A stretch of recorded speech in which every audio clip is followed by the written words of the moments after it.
The first thing to look at is the label. Does it say Fermin?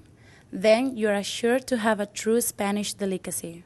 Follow these instructions to correctly prepare your ham. Once the ham is set in the stand and is at room temperature, it's time to start slicing. To slice the Fermin ham, you will need 2 knives, one long and flexible and the other shorter, wider and rigid. To begin, you create a notch 2 fingers width below the elbow. This will start a proper trim process. The first cut has to be straight, while the second will be at an angle. You will remove the external fat until getting to the pink color fat. With a rigid knife, remove the external skin and rancid fat from both parts of the ham. Leave a minimum ½ inch of fat surrounding the ham to keep the ham from becoming dry. Since we are slicing the whole ham, we have placed the ham in the stand with the widest part up. If you are not going to slice the whole piece in a reasonably short time, then start it from the narrow side. With a rigid knife, find the meat. Once finding the meat, you will change tools. Keep the external fat, as it's used to both preserve open-face cuts and can be very useful in certain recipes. If you don't slice a whole ham, use that fat to cover the cut and protect the meat from drying out. Alternatively, you can preserve the meat with olive oil and a bit of plastic wrap over the sliced surface. It's time to start slicing this wonder. The cut has to be flat so that the slices are very thin, although not nearly as thin as other cured meats are sliced, such as prosciutto, and no longer than 3–4 centimeters.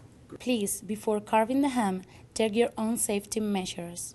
Be extremely careful with the knife and place your ham away from the tool at all times, holding the leg or the base, always from the blade of the knife. When beginning to slice, you will realize that the ham has an intense marbling. That's the magic of the Fermin ham. The fat is extremely flavorful and healthy, since it's high in good cholesterol or HDL.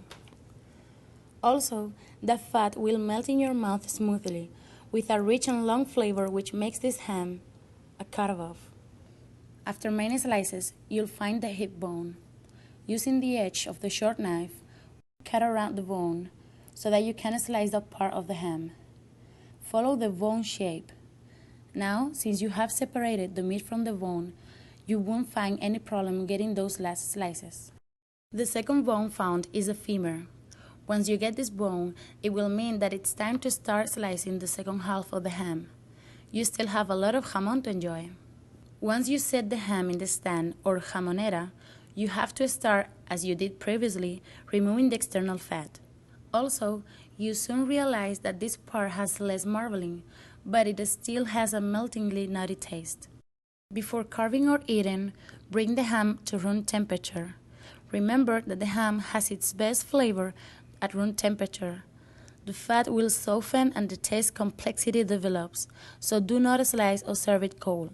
Finally, you just need some bread, a full-bodied red wine such as a Rioja or Ribera del Duero, and your own fingers, as we do in Spain, to state the Fermin Iberico ham, the best ham ever made.